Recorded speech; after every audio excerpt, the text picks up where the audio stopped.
Hi, today I'll tell you about procedure of Prezi. Some rules which are followed when writing Prezi. अच्छा, Prezi, what is Prezi? Prezi होती क्या है? Prezi एक summary होती है। एक जो पैराग्राफ दिया जाता है उसको समराइज़ करना, जैसे एक मुहावरा होता है कि दरिया को कूज़े में बंद करना, तो इसी तरह प्रेसी होती है। और उसमें प्रेसी के चंद रूल्स होते हैं जो अगर बंदा फॉलो करे तो उससे बंदा अच्छे तरीके से प्रेसी लिख सकता है। फर्स्ट रूल है, दी हुई सतूर कम से कम 3 दफ़ा पढ़िए ताकि पूरी बात जहन नशीन हो जाए। तो आपके पास जो पैराग्राफ होता है उसको एटलीस्ट 3 टाइम्स रीड करें अच्छे तरीके से, ताकि आप बात को फुली अंडरस्टैंड कर सकें।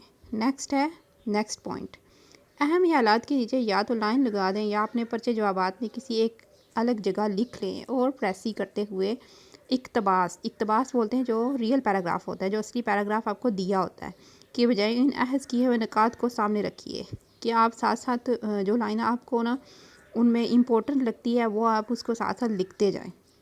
फिर नेक्स्ट रूल है, अमूमन प्रेसी असल इक्तबास का तीसरा हिस्सा होती है, यानी 1/3 पार्ट जो होता है वो प्रेसी पैराग्राफ की प्रेसी होती है और एक पैराग्राफ की सूरत में लिखी जाती है। आखिर में अल्फाज की तादाद ज़रूर लिखें।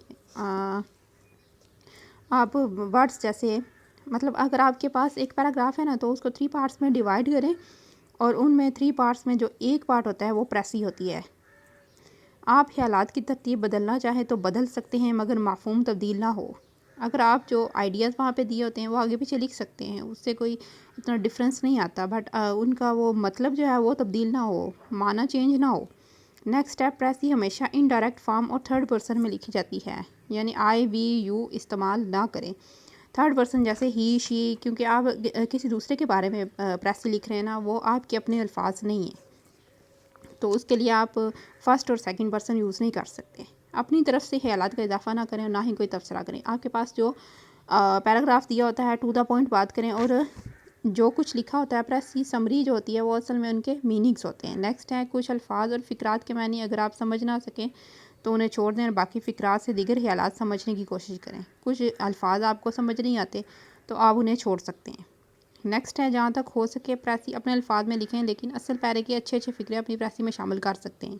प्रेसी हमेशा अपने अल्फाज में लिखी जाती है। आप प्रेसी लिखने के लिए जितनी प्रैक्टिस होगी उतने ही अच्छे तरीके से आप प्रेसी लिख सकते हैं। खलासा लिखने के लिए आमतौर पर जो अल्फाज इस्तेमाल होते हैं वो ये हैं, तमाम का मतलब एक ही है, समरी, प्रेसी, जिस्ट, सब्सटेंस।